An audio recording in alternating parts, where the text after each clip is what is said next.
Nesta edição você confere a polêmica na decisão que restringe a doação de sangue por homossexuais, o lançamento do documentário Os Últimos Campos Gerais, em favor da área de proteção da Scarpa Devoniana, o Ponta Grossa Caramuru Vôlei na Superliga e uma reportagem especial sobre o trabalho escravo no Brasil.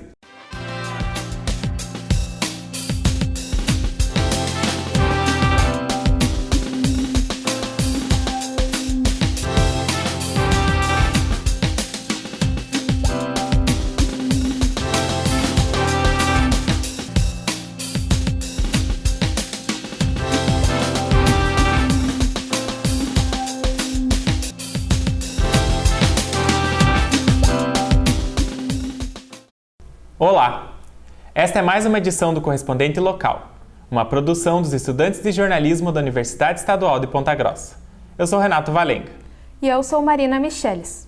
Na semana passada, o Observatório de Justiça e Conservação lançou o documentário Os Últimos Campos Gerais, no campus da Universidade Positivo, em Curitiba.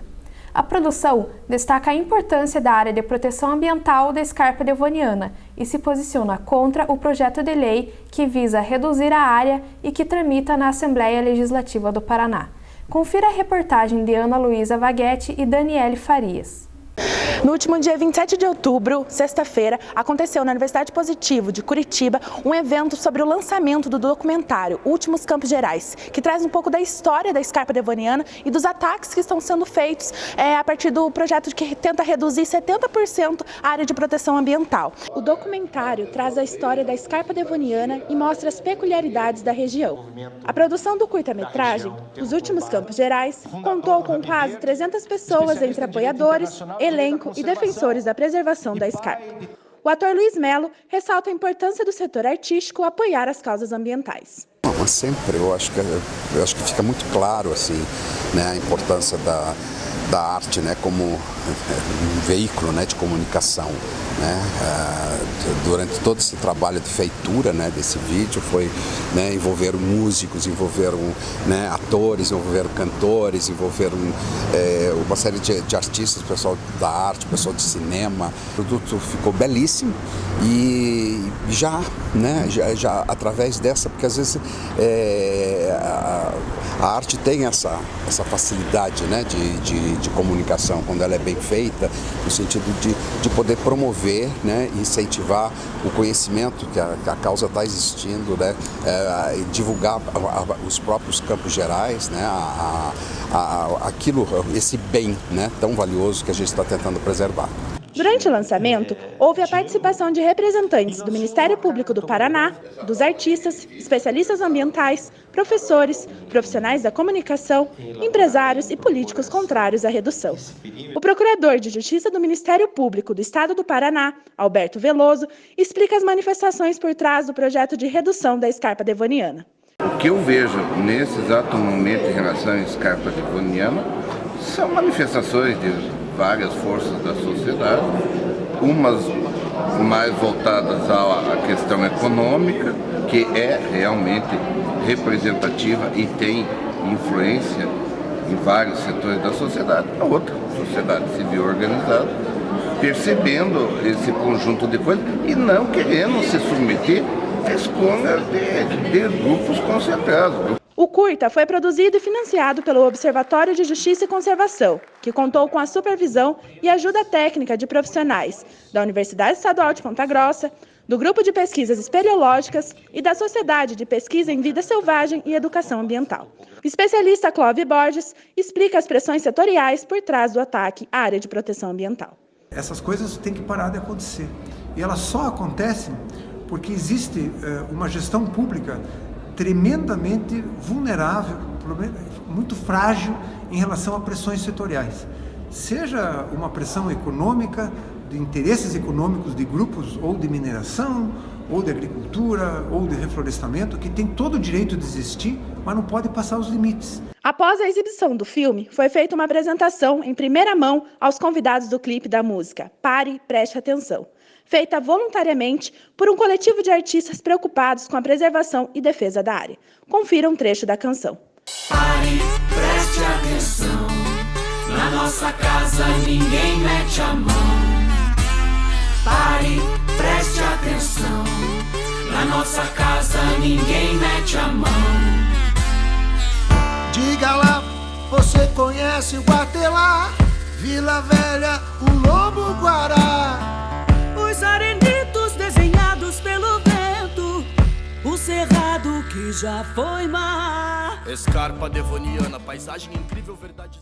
O projeto de lei, que visa reduzir em 70% a área da Escarpa Devoniana, está na Assembleia desde novembro de 2016 e atualmente está na Comissão de Ecologia, Meio Ambiente e Proteção aos Animais. Você pode assistir ao documentário e assinar a petição contra o projeto de lei no site osultimoscamposgerais.com.br. O Supremo Tribunal Federal volta a discutir um tema polêmico na agenda pública. Desta vez, uma decisão dos ministros pode aprovar uma restrição para homens homossexuais que queiram doar sangue. O repórter Gustavo Ban acompanhou os últimos desdobramentos do assunto. Confira.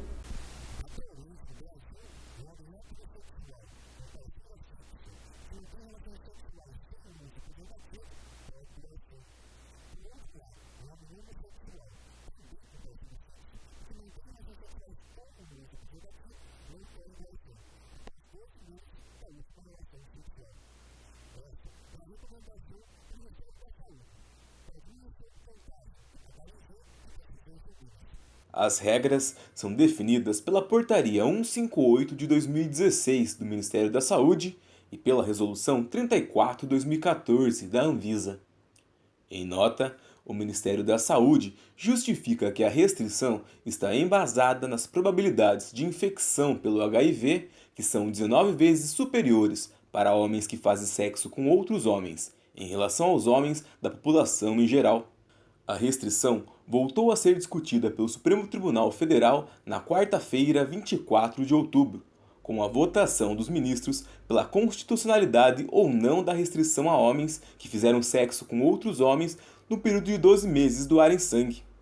A ação direta de inconstitucionalidade 5.543, procedente do Distrito Federal, sendo autor o Partido Socialista Brasileiro, PSB. De acordo com a enfermeira responsável pela triagem dos candidatos à doação de sangue do MPAR Ponta Grossa, a entrevista é feita com qualquer pessoa e pode ser eliminatória. A triagem clínica ela é feita tanto para o homossexual, né, no hétero, bi, né? Então, para nós, quando o doador entra aqui dentro, ele é um doador, né?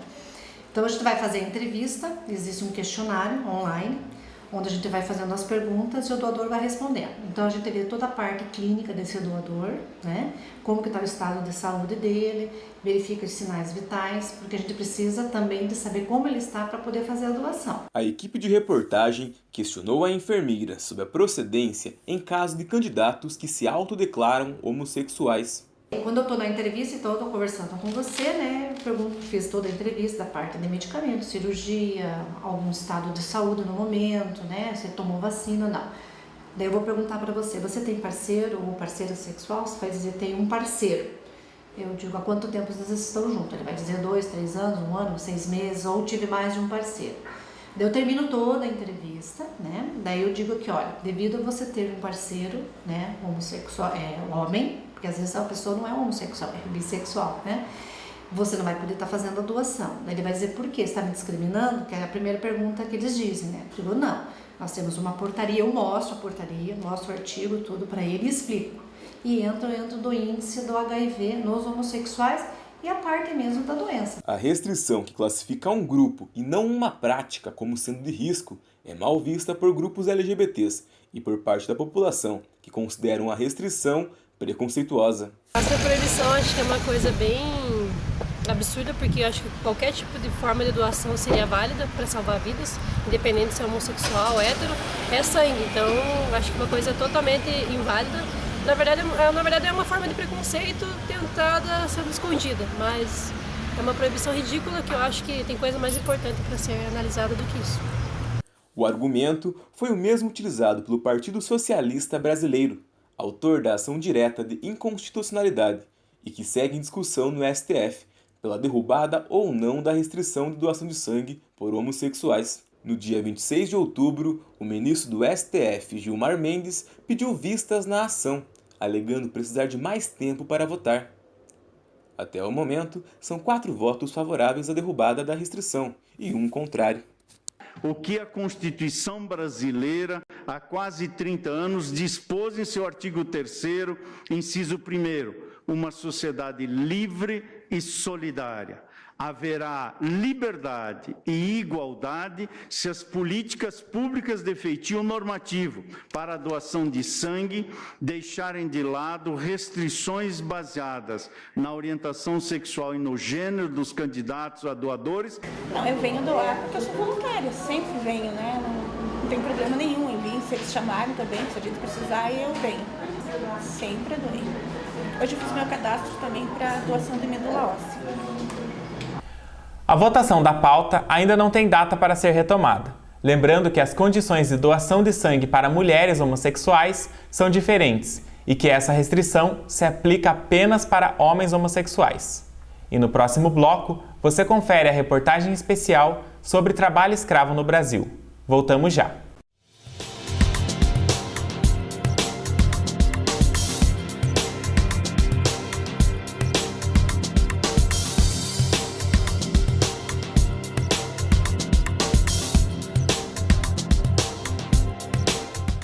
Estamos de volta com o correspondente local.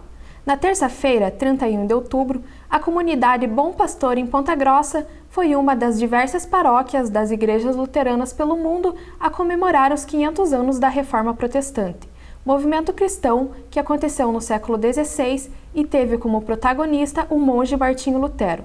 Nesta data, em 1517, Lutero pregou 95 teses na porta da igreja do Castelo Wittenberg, como forma de protesto à doutrina da Igreja Católica Romana, e sugeriu uma reforma no catolicismo. O resultado possibilitou o surgimento de outras religiões, como o calvinismo e o luteranismo. A Igreja Luterana Latino-Americana é uma comunidade bem ativa, principalmente no Brasil e na Argentina. As primeiras congregações surgiram da imigração alemã e de outros países europeus a partir do século XIX. Na América Latina, há cerca de 850 mil membros em 17 igrejas filiadas à Federação Luterana Mundial, espalhadas em 15 países. No Brasil, o Rio Grande do Sul é o estado que possui o maior número de luteranos, contabilizando 630 mil. Aqui em Ponta Grossa, existem 2 igrejas de confessionalidade luterana. A comunidade Bom Pastor, localizada na Avenida Dr. Francisco Búrzio, número 680, e a comunidade luterana Santa Cruz, localizada na rua Júlio de Castilho, número 714. Agora, mudando para reformas não tão históricas assim, o governo Temer publicou recentemente a portaria número 1129 de 2017, que flexibiliza a fiscalização do trabalho forçado e inviabiliza o combate do trabalho escravo no Brasil. No dia 24 de outubro, uma liminar provisória da ministra Rosa Weber, do Supremo Tribunal Federal, suspendeu a portaria do Ministério do Trabalho. Confira detalhes na reportagem especial de Ana Luísa Vaguete, Ângelo Rocha e Daniele Farias. A portaria 1129 de 2017 altera os conceitos de trabalho forçado, jornada exaustiva e condições análogas à escravidão. A proposta estabelece o cerceamento de liberdade como condicionante para a caracterização do trabalho escravo. Atualmente, 4 elementos podem definir a escravidão contemporânea: o trabalho forçado, que impede o direito de ir e vir, a servidão por dívida, condições degradantes, que colocam em risco a saúde e a vida, e jornada exaustiva. Com a nova portaria, qualquer um desses 4 elementos separadamente passam a ser acessórios para a determinação de trabalho escravo pelos auditores fiscais. Publicado pelo Diário Oficial no dia 16 de outubro, as alterações previstas na portaria determinam que só o Ministério do Trabalho pode incluir empregadores na lista suja do trabalho análogo à escravidão. Isso altera as medidas de fiscalização e dificulta as punições desse tipo de crime. É a lista suja que torna público os casos de exploração e trabalho análogo à escravidão. A ministra do Supremo Tribunal Federal, Rosa Weber, suspendeu, através de uma liminar provisória, a portaria que altera as regras do trabalho escravo. Weber acolheu o pedido do Partido Rei de Sustentabilidade, que argumentou a decisão como um retrocesso para o país. O deputado Aliel Machado foi um dos autores da ação e defende a suspensão da portaria. E uma das coisas mais absurdas colocadas pelo seu governo, por Michel Temer e pelo Ministério do Trabalho, foi a publicação da portaria que praticamente autorizou a volta do trabalho escravo. Isso porque ela burocratizou e muito o trabalho realizado pelos fiscais do Ministério do Trabalho, bem como Michel Temer protege aqueles empresários, aquelas pessoas que cometem o trabalho escravo, dificultando a inclusão do seu nome na lista suja, que nós chamamos. Durante o período de 2013 a 2016, foram resgatados 6.455 trabalhadores em situação de escravidão, segundo dados do Ministério do Trabalho. Quase 80% dos casos dizem respeito à submissão de trabalhadores a jornadas exaustivas e condições degradantes, conforme a Comissão Nacional para a Erradicação do Trabalho Escravo, o CONATRAE. A especialista em Direito do Trabalho, Janete Nunes, ressalta que a portaria propõe uma nova forma de exploração do trabalho com a tentativa de descriminalizar a escravidão. A legislação, até a presente data, dizia que explorar os trabalhadores em condições degradantes, desumanas, sem respeito à legislação do trabalho, seria análoga à escravidão. Então, se fosse comparar o trabalho escravo, nós tínhamos o trabalhador escravo que era considerado uma coisa, um objeto, e o escravo contemporâneo, ele é um cidadão, ele é um sujeito de direito de quem lhe é roubada toda a dignidade. A gente pensa que essa portaria vai permitir, né, que novas formas de exploração degradante aconteçam sem que sejam criminalizadas, como análogas à escravidão. Os trabalhadores rurais são as principais vítimas do trabalho análogo à escravidão. O local de trabalho, a falta de informação e de acesso ao sindicato são causas desse contexto de atividade informal, assim como afirma o presidente do Sindicato dos Trabalhadores Rurais de Ponta Grossa, Antônio Ostrufsky. Eu acho assim que o trabalho escravo não é só o cara, os trabalhadores fechados, num confinamento, sem poder sair. Eu acho que o trabalho escravo é aquele trabalho onde você não se ganha um salário digno que possa se manter a família. Um trabalhador ganhando, por exemplo, para nós conseguir fechar um piso salarial de 1.190, foi muito batalhado. No Brasil, 70 mil trabalhadores vivem em condições análogas à escravidão.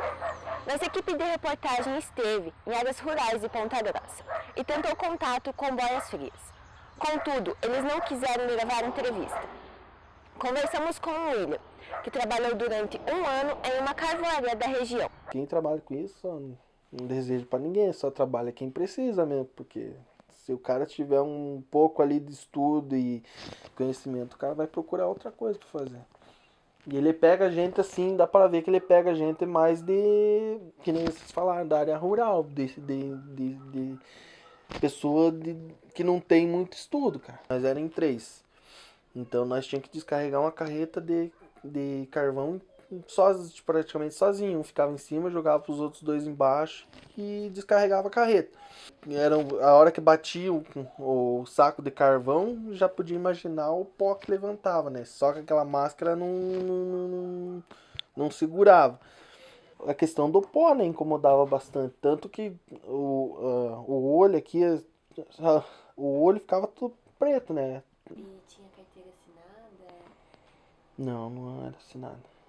Na verdade, ele não assinou justamente porque eu era de menor, né?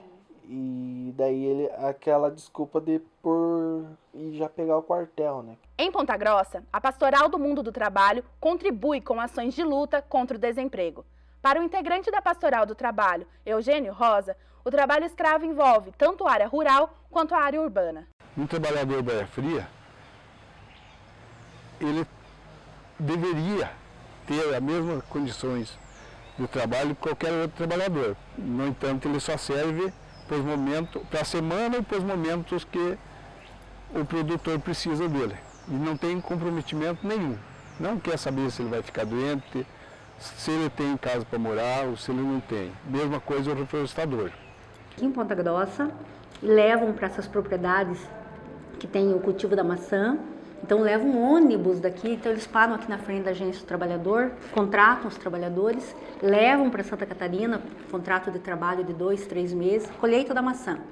E esses trabalhadores vão lá, eles têm alojamento, têm alimentação, né, nos refeitórios da empresa, só que tudo é cobrado.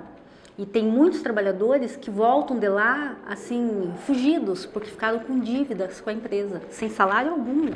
No último dia 27 de outubro, o Ministério do Trabalho publicou a lista suja com o nome de empregadores que submetem funcionários ao trabalho análogo à escravidão. No Paraná, 3 empresas apareceram na lista de autuações por trabalho análogo à escravidão. É o caso da Usina de Açúcar e Álcool, SA, em Perobal, no noroeste do Paraná, que tinha 125 trabalhadores escravos, a Fazenda Lança, autuada em Rio Branco do Sul, na região metropolitana de Curitiba, com 12 trabalhadores escravos envolvidos, e a Fazenda Planalto, na região de Cascavel, em que 19 trabalhadores foram libertados em condições análogas à escravidão, entre eles um menor de idade. O desemprego é uma das principais causas que levam os brasileiros a exercerem atividades informais e em más condições de trabalho. De julho a setembro, o desemprego no país foi de 12,4%. Há registro de um crescimento de 288 mil pessoas sem carteira assinada. No total, hoje, são mais de 10 milhões de trabalhadores sem carteira assinada no país. A situação é complicada, né, Marina? É verdade. Aguardamos as próximas informações sobre esse assunto e no próximo bloco, veja como foi o jogo mais recente do Ponta Grossa Caramuru Vôlei pela Superliga Nacional.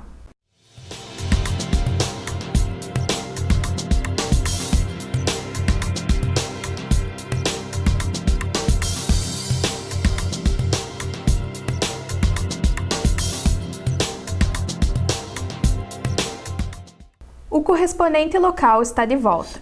O time Caramuru Vôlei jogou mais uma vez em casa no último fim de semana. A partida foi contra o time de Taubaté e o Caramuru perdeu novamente. Os repórteres Fernanda Martorelli e Gustavo Ban foram até a Arena Multiuso conferir a disputa.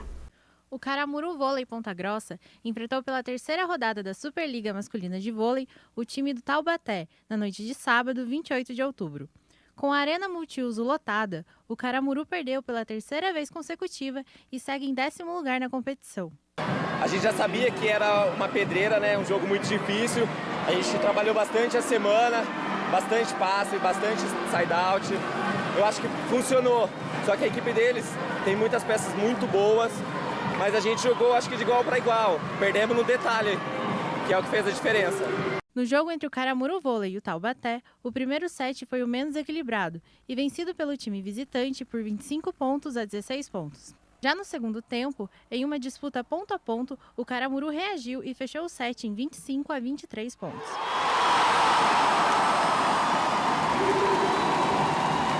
Os últimos 2 sets seguiram equilibrados, mas quem levou a melhor foi o Taubaté, que tinha no time os campeões olímpicos Wallace, Dante e Lucarelli, que elogiou a equipe adversária. É um time complicado de jogar, um time que defende muito bem, é um time que tem muitos jogadores que sacam flutuante, e isso normalmente é muito complicado para jogar. É um time difícil, a gente conhecia muitos jogadores, alguns jogaram em Taubaté nas temporadas passadas, então é muito bom revê-los. E boa sorte, é um projeto muito legal, um ginásio bem bacana também, que possa seguir por muito tempo aqui. Apesar da derrota, o desempenho do Caramuru agradou o tricampeão mundial e o ouro olímpico Giba, que assistiu a partida da arquibancada para a surpresa dos fãs do esporte. Muito bom, um time muito bem equilibrado, claro, pecando um pouco pela juventude, mas um time muito bem arrumado, né? Nível de defesa, rodada de bola, o side-out, né? O câmbio de bola, um saque muito consistente. É algumas coisas bobas que é realmente da juventude, mas isso aí é fácil de ser arrumado. Estava torcendo para o Taubaté? De jeito nenhum, tá louco? Eu tava torcendo para Ponta Grossa, para o time do Caramuru. A presença de Giba e dos campeões olímpicos não intimidou a torcida, que incentivou o time da casa do começo ao fim da partida. A nossa equipe está jogando muito bem hoje, já ganhou 7 no jogo passado e hoje está mostrando que tem potencial para ir muito bem na Superliga. Como nossa liga é nova, vir um atleta do gabarito do Giba para a cidade prestigiar, achei muito interessante. Ao todo, a equipe de Ponta Grossa deve disputar 22 partidas, 11 em casa e 11 de retorno. Ao final, as 8 equipes com melhor desempenho disputam as quartas de final.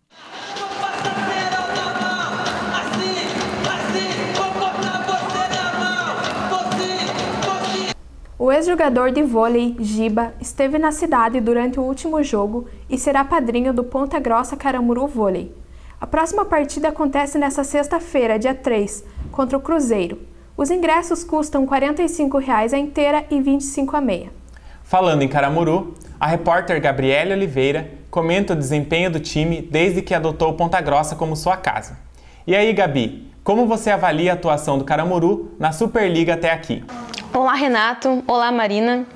Então, chegamos à terceira rodada da Superliga Masculina de Vôlei e o Caramuru ainda não conseguiu uma vitória para a nova cidade que está defendendo, já que na última temporada ainda jogava para Castro.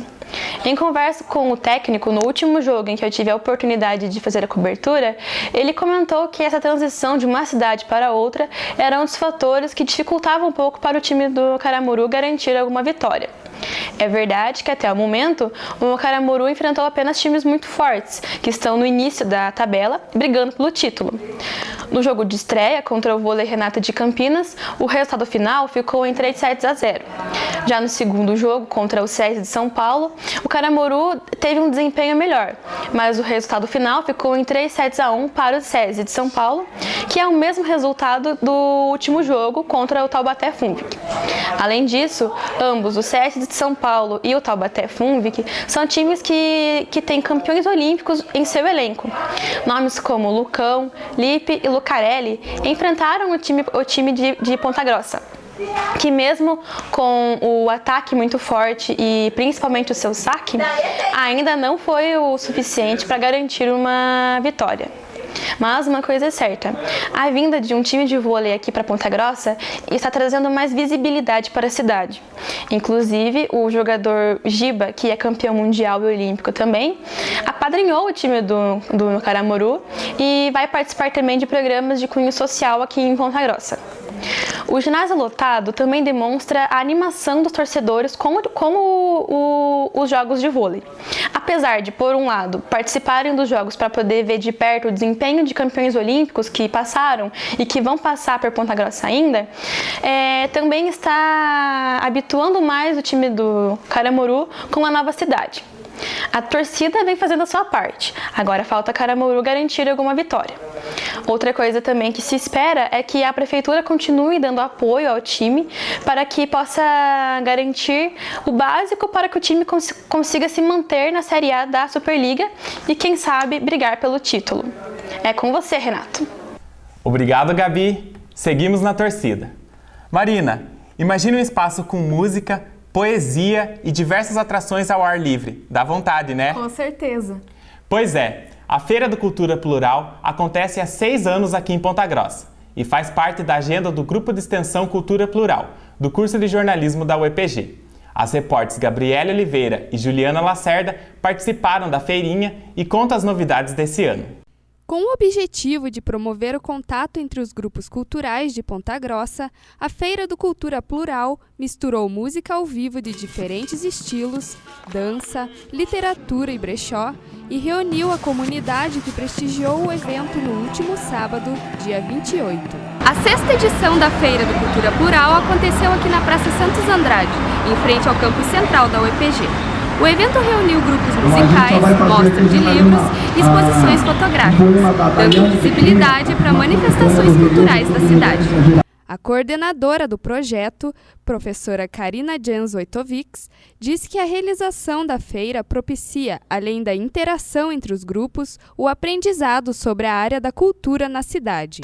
Bom, como o projeto Cultura Plural se trata de uma iniciativa de extensão, é fundamental que ela crie mesmo mecanismos e vínculos com aquele setor que está diretamente envolvido com a própria ação extensionista. Então a feira acaba sendo esse momento de integração, ela oportuniza um espaço para que os grupos, os artistas possam apresentar o seu trabalho. Então mesmo que se trate de uma iniciativa pequena, modesta, ela tem funcionado desde a primeira edição e a gente já chegou na 6ª, como essa forma mesmo de tentar se aproximar desses grupos e expor aquilo que eles estão produzindo no campo da cultura. Para Milena Rodrigues, que participou da feira, o evento contribui para a divulgação da música local. Eu acho bem importante ter a feira cultural, porque a diversidade está aí para ser mostrada, Então eu acho bem importante a parte de música, etc. Porque é algo ser mostrado, principalmente dos artistas aqui de Ponta Grossa, é algo muito importante. Ao todo, se apresentaram 10 artistas e o público estimado foi de 100 pessoas. Começar a se quebrar. O Cultura Plural faz a cobertura do setor cultural de Ponta Grossa e região através do site culturaplural.com.br.